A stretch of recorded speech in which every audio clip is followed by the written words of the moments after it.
वाह बार मदद जियो राजा प्रीतम, वाह वाह जियो सर कन्हैया, बार संजय बाबू।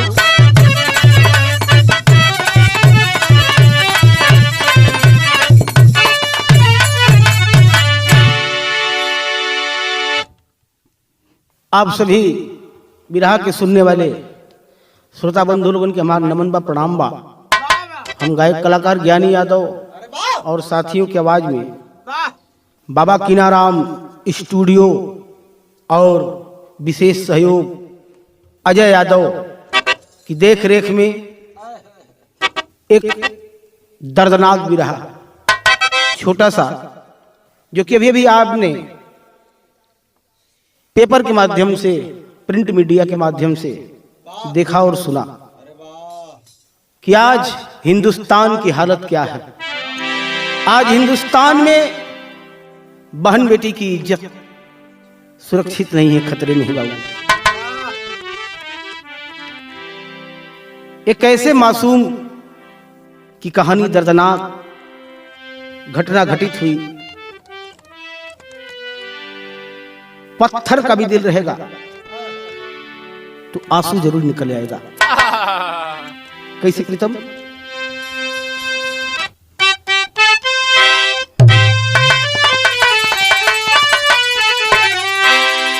अब सवरिया तरनार जोगी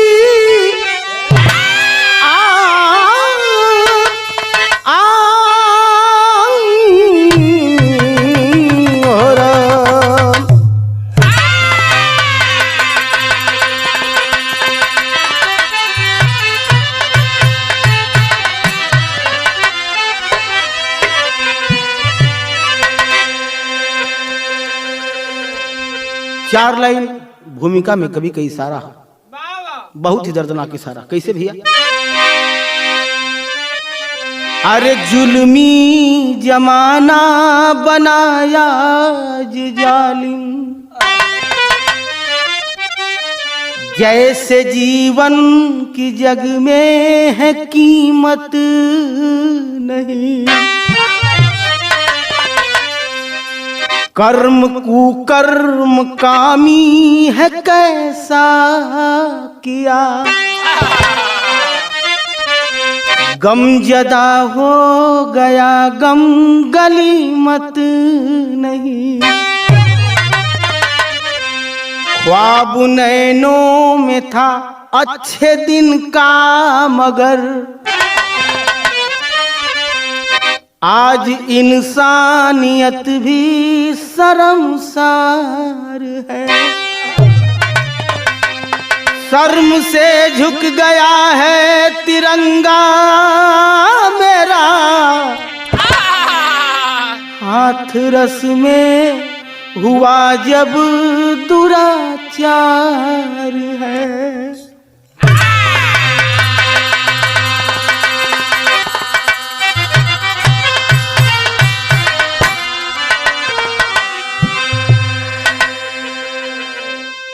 सही बता रहा हूं भाई, आप लोगों के बीच में अभी एक घटना घटित हुई मनीषा वाल्मीकि के साथ।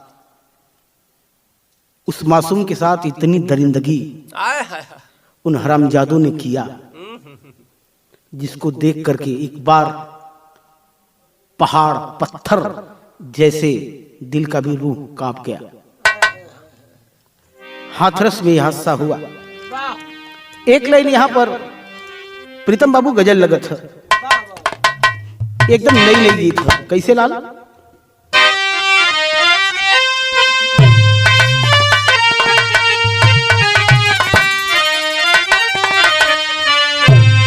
वाह वाह वाह वाह, यही हमारा मादरे वतन है, ये हिंदुस्तान की माटी है। अरे वाह! लेकिन बाहर हिंदुस्तान में रहने वाले लोग इतने नीच स्तर पर गिर जाएंगे, कल्पना भी नहीं की जा सकती। लेकिन कितनी अच्छी लाइन इस कव्वाली के माध्यम से बता रहा हूं। वाह रे मेरा भारत, कैसा है भारत?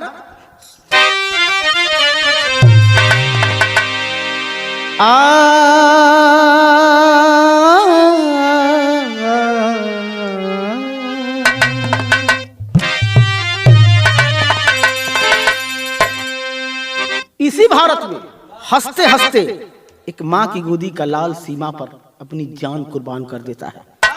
लेकिन इसी भारत में ऐसे भी लोग हैं जो उसी माँ बहन बेटी के साथ अत्याचार कर रहे हैं। कव्वाली के माध्यम से बताना चाहूंगा क्या।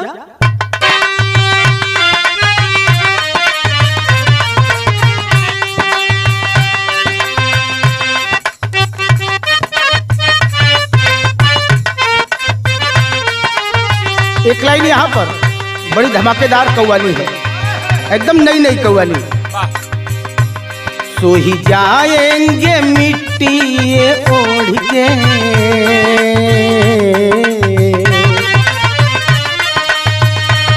सो ही जाएंगे मिट्टी ये ओढ़ के,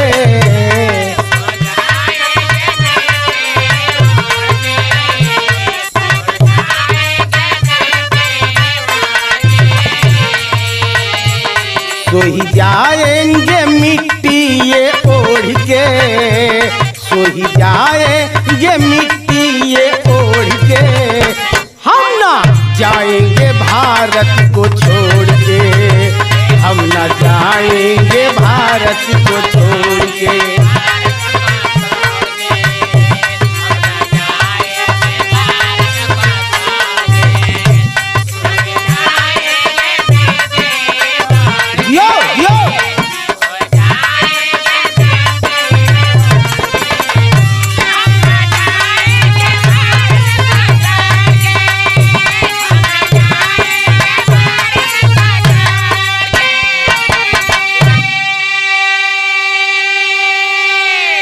कव्वाली रहल है, लेकिन भाव लगल विरहा के अंदर।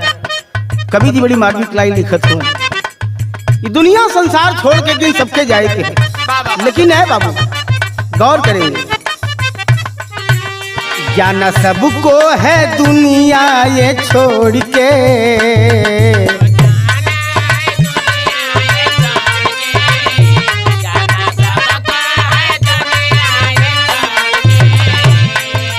नोट कर लीजिए, ना कोई कुछ लेके आया ना कोई कुछ लेके जाएगा, लेकिन इस दुनिया से यही सच्चाई है, सब जाएगा। चाहे मैं हुआ, चाहे आप हुए, कोई भी हुआ, एक अमीर तबके का हुआ चाहे गरीब तबके का हुआ, सबको जाना है। इसलिए कहना है जाना सबको है दुनिया ये छोड़ के, जाना सबको है दुनिया,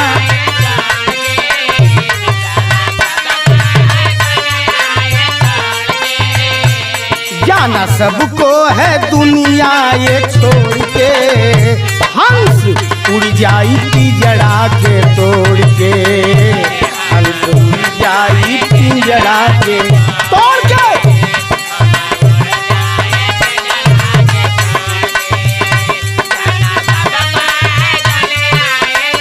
सब चल जाई, सब केहू ना रही है।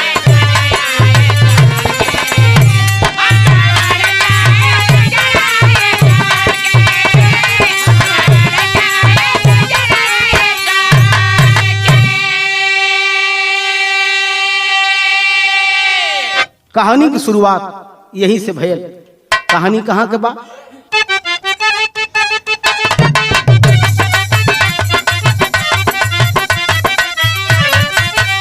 गौर करेंगे। कहाँ था विश्व गुरु देश ये निराला है,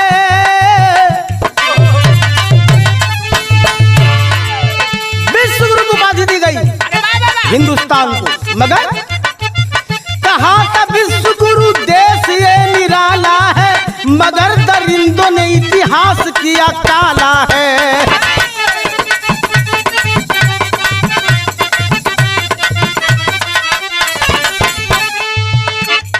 लाइन पर गौर करेंगे। नजर में खून है, नजर में खून है, नैनों में भरा पानी है, कलेजा कांपता करुणामयी कहानी है।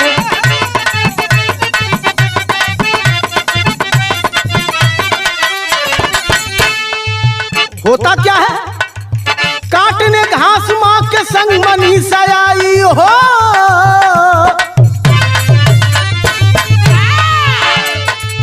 काटने घास माँ के संग मनीषा परिंदों के तब समाई हो।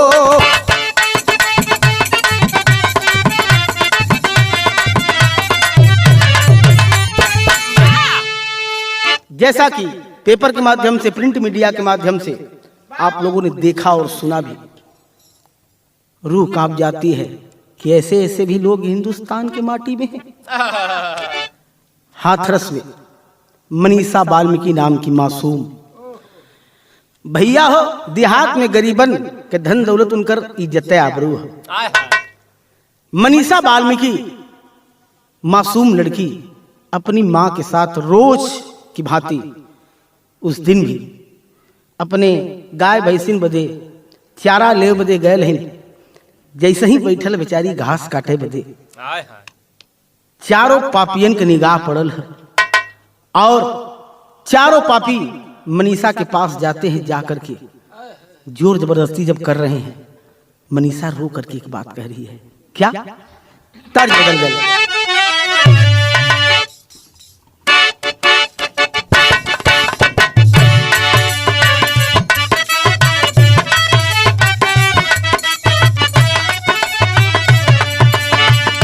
यूपी टॉप चैनल के माध्यम से हमारे गीत आयल है। गीत बढ़िया है। वह गीत बा आवे में डार्लिंग काहे को देलू देरी, चली बहाना नहीं कुछ यही बेरी। खैरी तो तर्ज बा, लेकिन भाव लगल गाना में। गाना पे गौर करिए। बेचारी मनीषा घास काट रही है और दरिंदे आते हैं। होता क्या है, चारों मिलकर के आपस में राय करते हैं, विचार करते हैं। आपस में राय कैले कातिल कसाई,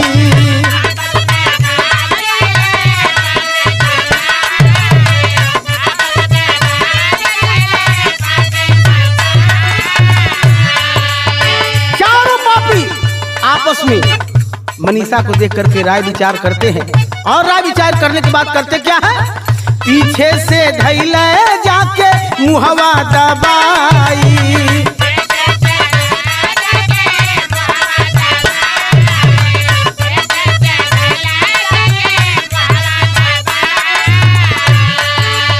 आए हैं चारों राय विचार करके पापी जब मनीषा के पास गए हुए, उसका मुंह पकड़ करके बंद कर दिए और उठा करके ले जा रहे हैं। तो हालात क्या है,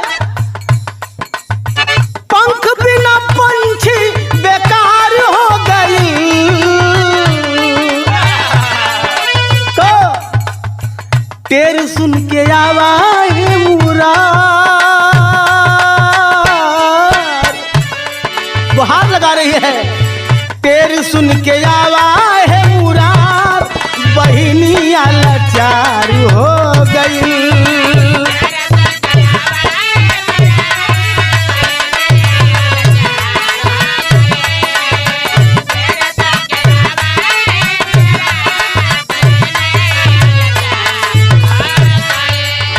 चारों का नाम क्या था बता देना चाहूंगा।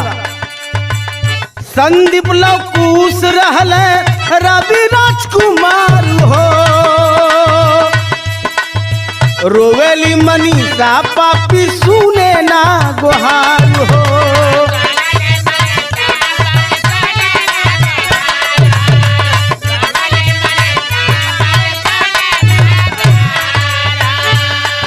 चारों का नाम संदीप सिंह, लवकुश सिंह, रवि सिंह, राजकुमार सिंह, और एक दलित के साथ कितना दुराचार कर रहे हैं इसी देश में।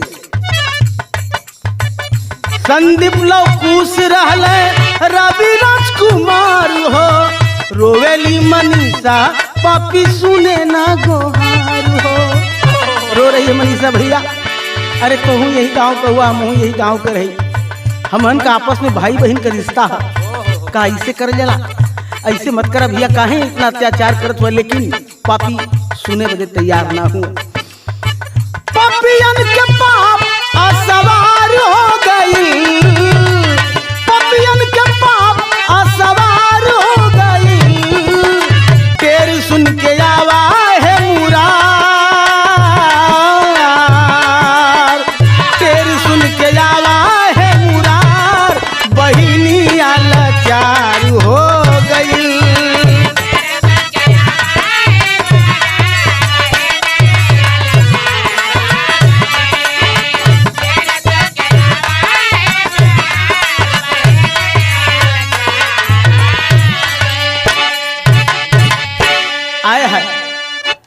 पापी चारों दरिंदे जब मुंह दबा करके उठा करके ले जा रहे हैं अपनी हैवानियत का शिकार बनाने के लिए।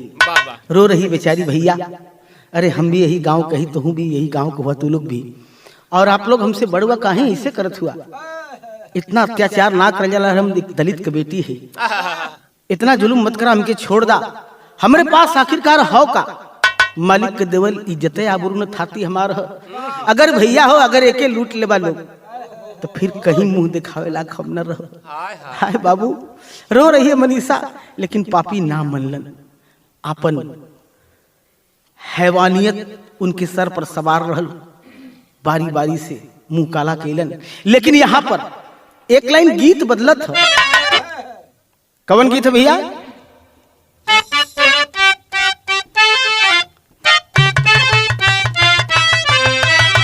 तार से बढ़िया फर्ज हो, गौर कैल जाइए। देखा यहाँ पर जात पात के नाम पर आज ये देश में बड़ी गंदी राजनीति हो रही बा, और लोगन के भी दिल में मन में मानसिकता ही है जाति पाति का भेदभाव। लेकिन एक बात बता देना चाहूंगा, क्या? अरे सब कर चमवा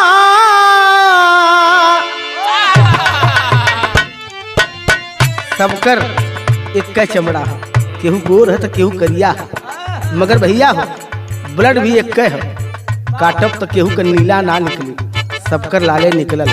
तो गौर कर जाइए, सबकर चमवा एक ही रहउए,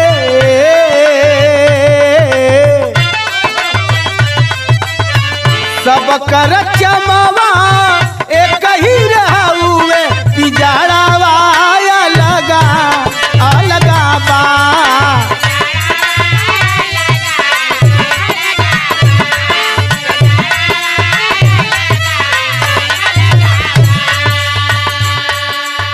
पिजड़ा अलग अलग है, लेकिन है भैया यही हिंदुस्तान में नारियल की पूजा होला, लेकिन वाह आज उसी नारी के साथ इतना अत्याचार, घोर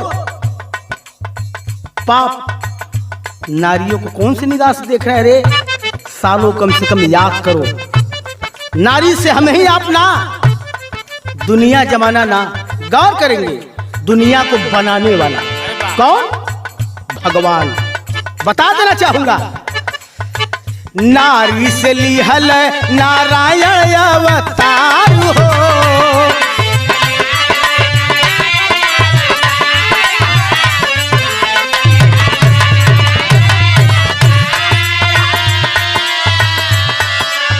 बता देना चाहूंगा इन दरिंदों को, साले हरामजादो, जिस नारी का तुम लोग इज्जत उतार रहे हो, हवस का शिकार उसको बना रहे हो, उसी नारी के तन में से भगवान ने भी जन्म लिया है। तो सबसे पहले भगवान है, उसके बाद इंसान है। आज इंसानियत को शर्मसार करने चले हो तो गौर करेंगे, नारी जो ना होती तो ना होता संसार हो, बिना नारी के संसार भी ना चलत। लाइन पे गौर करिहन, अरे सब कर जनमवा एक ही रहउए,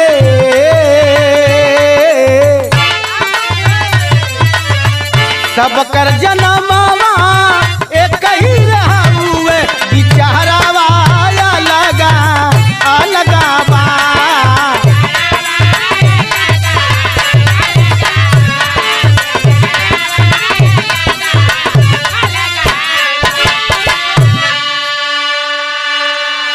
सबकर जन्मवा एक ही रहे हुए, सबकर जन्म एक ही जैसे होला ना, पशु पक्षी का भी जन्म वही तरह होला। लेकिन वाह रे इंसान, जिस तन से तुमने जन्म लिया, आज उसी तन को नोच करके खाने को तैयार हो। विचार अलग अलग हो सबकर, तोहरे मन में का कन्हैया, हमारे मन में का, प्रीतम के मन में का, इस दुनिया में सबकर विचार अलग अलग है। लेकिन इतना भी गंदा विचार लोगन का ना हो के चाहिए। पापी करते क्या है? अरे लूट लिए अस्मत को पापी, लूट लिए अस्मत को पापी, रीढ़ की हड्डी तोड़ दिए, फिर काटे जुबा मनीषा की बेहोश खेत में छोड़ दिए। तब दलित वर्ग के लोग जुटे, तब दलित वर्ग के लोग जुटे, हॉस्पिटल के अंदर लाए हैं, खादी में खाकी सिमट गई, सब फेक न्यूज बतलाए हैं। आए हैं दरिंदों ने इतना जुल्म किया, इतना अत्याचार किया। भाई साहब गाने में कुछ बताने में, कहने में बड़ा तकलीफ हो रहा है। ऐसा भगवान केहू के साथ अन्याय न करे। अरे भैया पापी करते क्या है, एक तो उस मासूम के इज्जत के साथ खिलवाड़ किए, उसके बाद किसी को पता न लगे इतनी क्रूरता दिखाते हुए उसकी जुबान को, जीभ को काट दिया। और इतना ही नहीं, इतना मार मरलन की रीढ़ का हड्डी तक तोड़ देलन। और बेचारी बेहोश लाचार कराहत बा दर्द में वही तरह खेत में पड़ल हो। धीरे धीरे धीरे धीरे जब हल्ला भयल है, मतारी चिल्लाइल है, तो दलित वर्ग का जितना लोग वहां रहन सब लोग जुटल है। और जुट करके मनीषा को आनन फानन में उठा करके हॉस्पिटल जब ले गए हैं, तो वहां पर हॉस्पिटल के अंदर वो समय भैया हो बड़े बड़े नेता मंत्री विधायक लोग पहुंचे थे धीरे धीरे, सिर्फ उस मासूम के साथ अपनी हमदर्दी दिखाने के लिए। लेकिन खाकी खादी वाले मिलके कैलन का इतना अत्याचार किए। बाबूजी कुछ लोग तो कलन किए तो फेक न्यूज है, लेकिन होता क्या है आगे तर्ज बदल गए।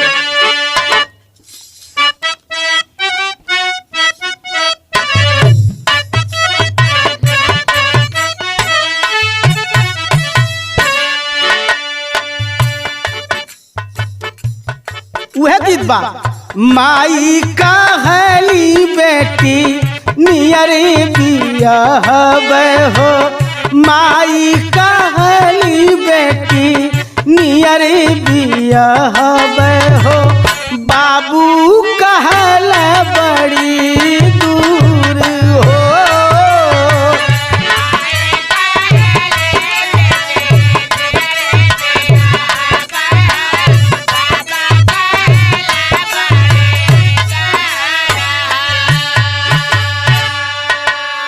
यहू गीत बिटिया के ऊपर आधारित रहे वजह से गा दिली है। लेकिन भाव मनीषा की मां रो रही है, विलाप कर रही है सारे लोगों के सामने, और एक ही बात कर रही है। क्या कर रही है? अरे रोवेली माई देख के बिटिया के मुहावा हो, रोवेली माई देख के बिटिया के मुहावा हो, हालत में होला ना सुधार हो।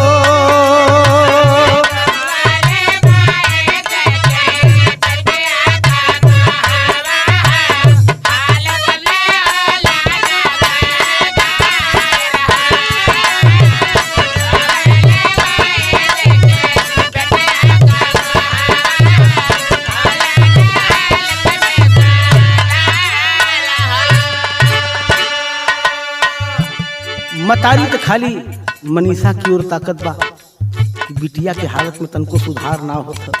बेचारी कलप रही है, एक और मतारी रोत है, एक तरफ मनीषा के भी आंख से आंसू चलत है, अब वहीं तक उकर सांस चलत है। लेकिन ऐ भैया होता क्या है, आनंद फानन में लोग उठाए और लेकर के गए कहां? दिल्ली में सफदरजंग अली कुमारिया हो, अरे 29 सितंबर रहनी भोर की पहाड़िया हो।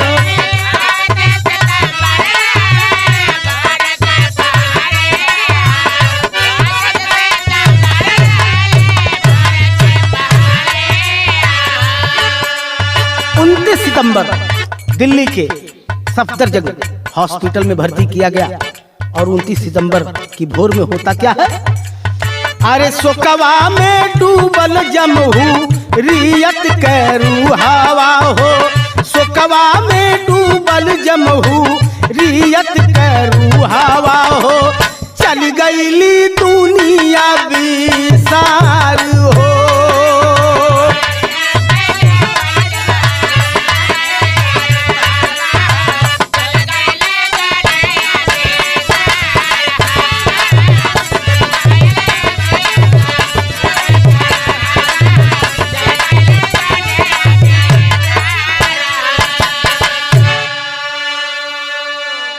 14 सितंबर को यह कांड हुआ। धीरे धीरे प्रकाश में मामला आया 15-16 सितंबर को। ठीक 14 दिन बाद 29 तारीख को भोर में मनीषा की आंख से आंसू चल रहे हैं और कराते कराते प्राण पखेरु उड़ गल, चली गई दुनिया को छोड़ करके। वह बेचारी मासूम मनीषा वाल्मीकि। आए है दरिंदों के मन में थोड़ा भी करुणा दिल में नहीं आई कि हाँ हमने क्या किया। लेकिन होता क्या है, यहां पर टेरी के अंदर भाव लग गए।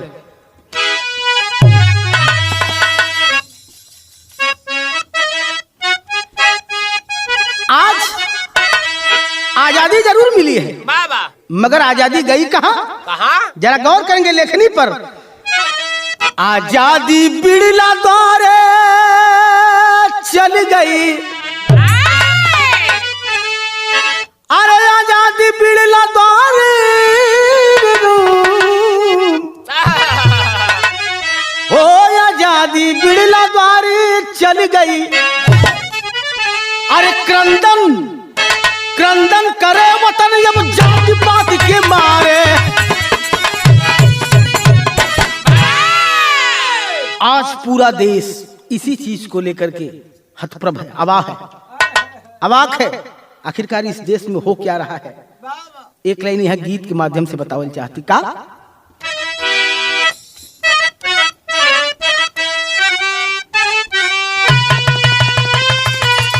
लेकिन इसी देश में गौर करेंगे, इसी देश में एक कहावत कहल गल है कि जे करे पांव में कभो बेवाई ना फाटल है तो दूसरे के दर्द का जाने। आए है प्रभु आप बसे वृंदावन में,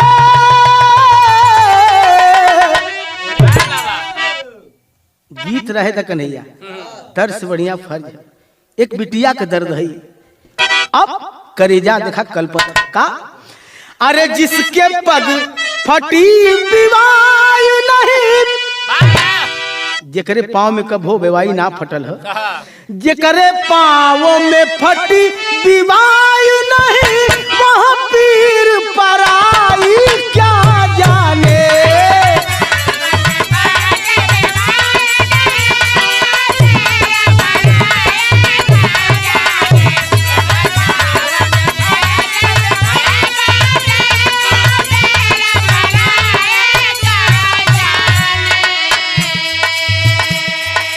जेकरे पाँव में कभी बेवाई ना फटल हो दूसरे के पीर का जानी, जेकरे फटी वो है जानी। एक बात और बताना चाहूंगा, मानव मानव में भेद है जिसको, अरे मानव मानव में भेद है जिसको, भारत की भलाई क्या जाने।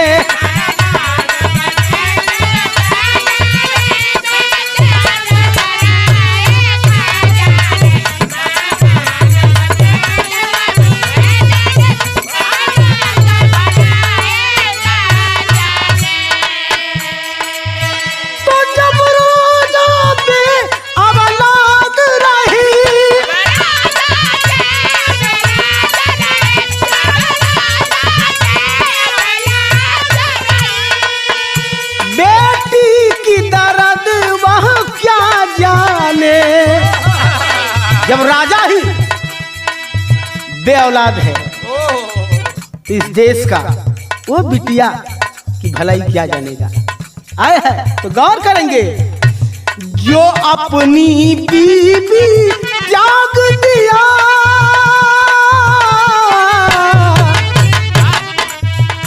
इशारा समझिए आप लोग। मैं बता देना चाहूंगा, जिस देश का राजा बे औलाद हो, जिसकी बीवी नहीं है, वो क्या जानेगा बाल बच्चों के बारे में, परिवार के बारे में। तो गौर करेंगे, जो अपनी बीवी त्याग दिया, अब ला की रोवाई क्या जाने।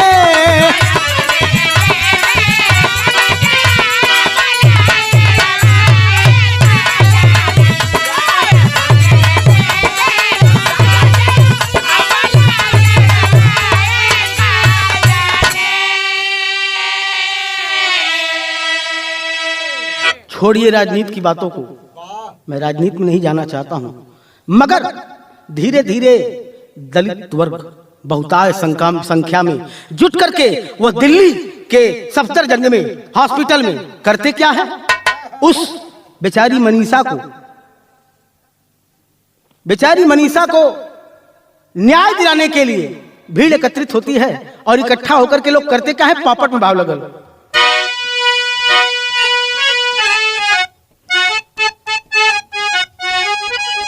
आए है आरे घेर लिए सब सफदर जंग को जाई ना सुनवाई बा, मुर्दाबाद का नारा रहे लगाई ना सुनवाई बा।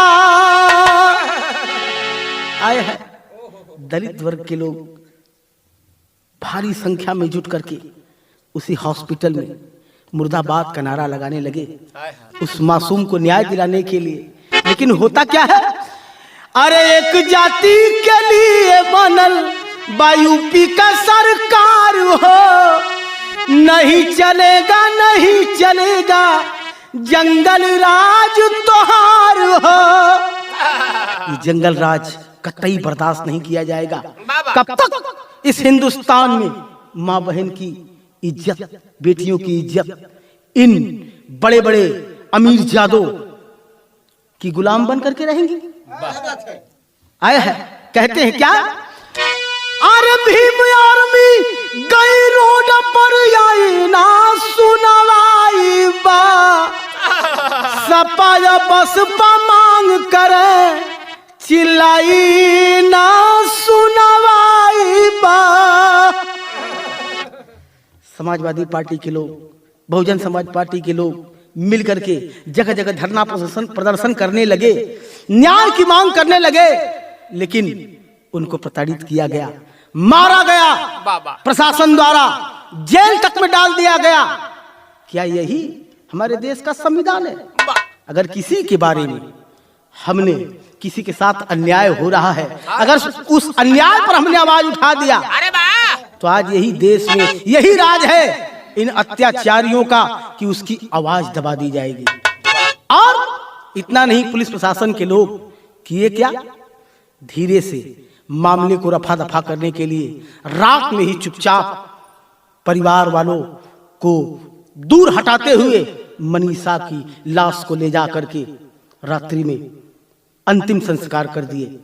मां रो रही है, परिवार के लोग रो रहे हैं, हमारे बिटिया के विदाई आखिरी हुई। परिवार के लोग यही कहते हैं, साहब अगर हमारे बिटिया के विदाई होखे तो कम से कम हमहन के हाथे से होखे। रोत हुन परिवार के लोग विलाप करत हुन। आल्हा में प्रमाण बा,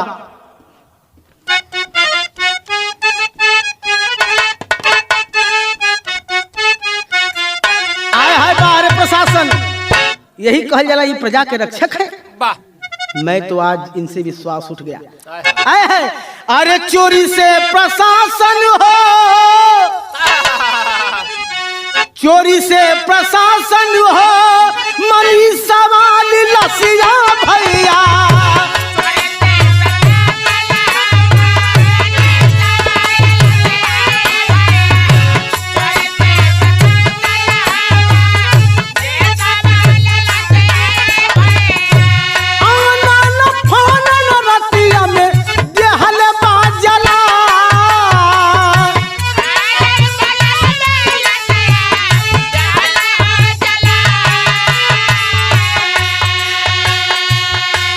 मतारी रोत बा और परिवार के लोग रोत हुए, यह गुहार लगाओ उनका, अरे रोवेली मतारी नहीं देखली सूरतिया साहब।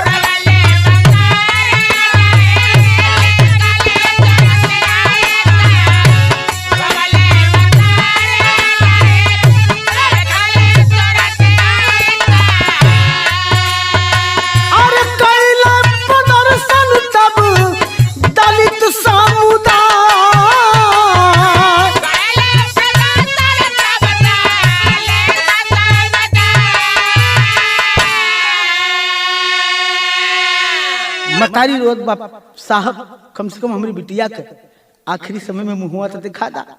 अपने हाथ से अपनी बिटिया का हम विदाई कर दी। जवन पापी लोग कैलन ही देश में हमहन के न्याय ना मिली, अब कम से कम इतना तो अधिकार दे दा। लेकिन वाह, पुलिस के आला अधिकारी परिवार को दूर ढकेलते हैं और मनीषा की लाश को जला दिए।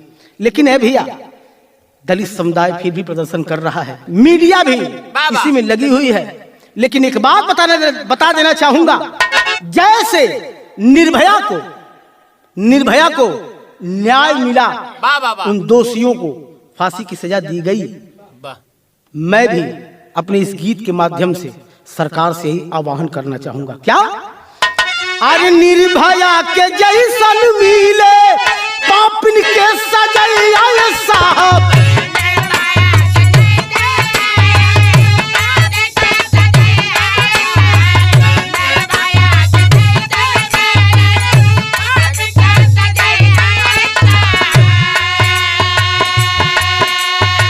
आखिर जब प्रदर्शन हुआ, आह्वान किया गया, आवाज उठाई गई, तो होता क्या है? निर्भया के जैसन मिले पापिन के सजाए भैया, आखिर में कमीना सब गइल पकड़ा।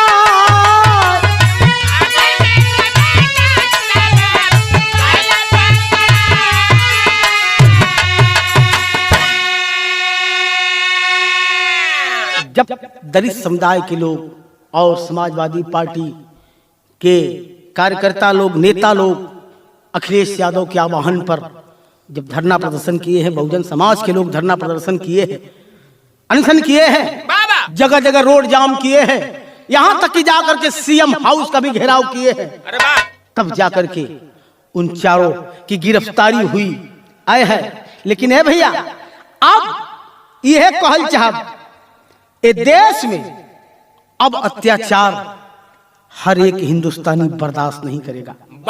अगर करना है तो यही करना पड़ेगा 2022 में। ये मेरा भी आह्वान है, मैं भी समाजवादी पार्टी का एक सच्चा सिपाही हूं। इसके नाते कहना चाहूंगा, क्या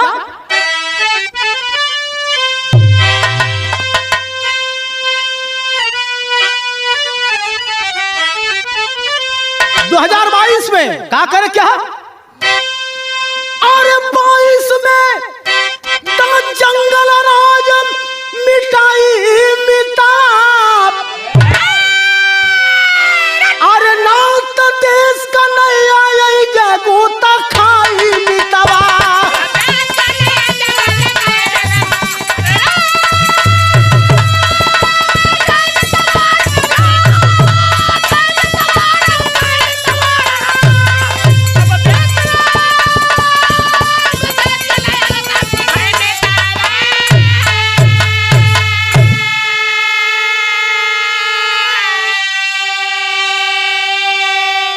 तो 2022 में अब भी संभाल लीजिए इस देश को।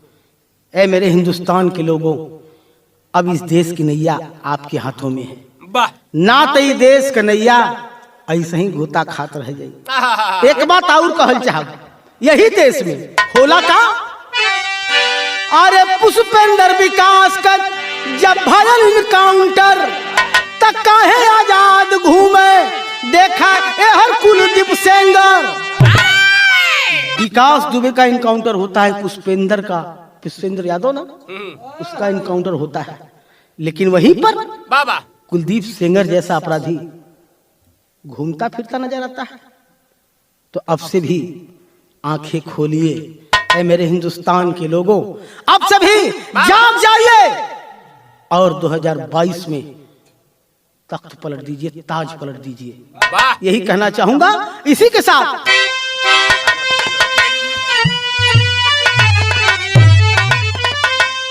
तो समय के गईले का पई बाप छटाई मिताब, ना तो देश का नहीं आया इसे गोता खाई मितावा।